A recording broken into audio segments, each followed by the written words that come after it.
90 degree অ্যাঙ্গেলে যেন বদলে গেল ডোনাল্ড ট্রাম্পের সুর। যে চীনকে একসময় যুক্তরাষ্ট্রের সবচেয়ে বড় প্রতিদ্বন্দ্বী হিসেবে তুলে ধরতেন, সেই চীনের সঙ্গেই এখন কূটনৈতিক বোঝাপড়ার পথে হাঁটছেন তিনি।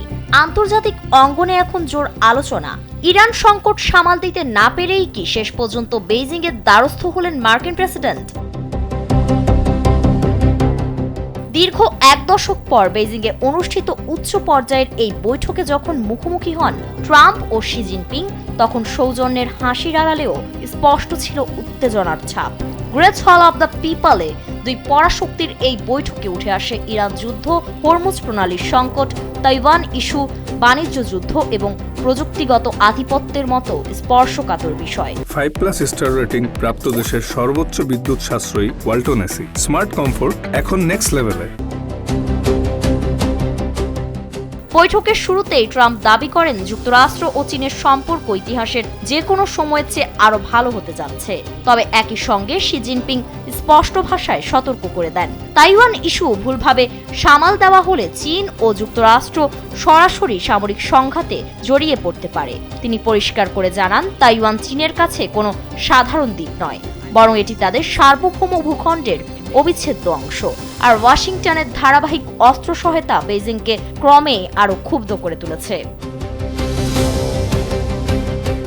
মধ্যপ্রাচ্যে ইরানকে ঘিরে চলমান উত্তেজনাও এই বৈঠকের অন্যতম প্রধান আলোচ্য বিষয় হয়ে ওঠে। এনডিটিভির প্রতিবেদনে বলা হয়েছে, ইরান ইসরায়েল সংঘাত এবং হরমুজ প্রণালীর অচল অবস্থা নিয়ে ট্রাম্প ও শি জিনপিং এর আলোচনা ছিল অত্যন্ত গুরুত্বপূর্ণ। প্রায় 3 মাস ধরে হরমুজ প্রণালীতে অস্থিরতার কারণে বিশ্ব বাজারে জ্বালানি তেলের দাম বেড়েছে, তৈরি হয়েছে মূল্যস্ফীতির নতুন চাপ। বিশ্লেষকদের মতে, ট্রাম্প চাইছেন চীন যেন তাদের ঘনিষ্ঠ মিত্র ইরানের উপর প্রভাব খাটিয়ে হরমুজ প্রণালী উন্মুক্ত করে, কারণ চীনই বর্তমানে ইরানের অপরিশোধিত তেলের সবচেয়ে বড় ক্রেতা।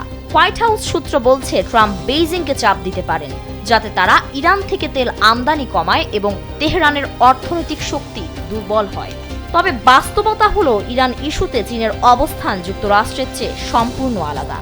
বেইজিংও ইতোমধ্যে মধ্যপ্রাচ্য সংকট সমাধানে 4 দফার পরিকল্পনা দিয়েছে, যেখানে যুদ্ধবিরতি ও বহুপাক্ষিক আলোচনার উপর গুরুত্ব দেওয়া হয়েছে। ফারিন রহমান প্রীতি, কালবেলা।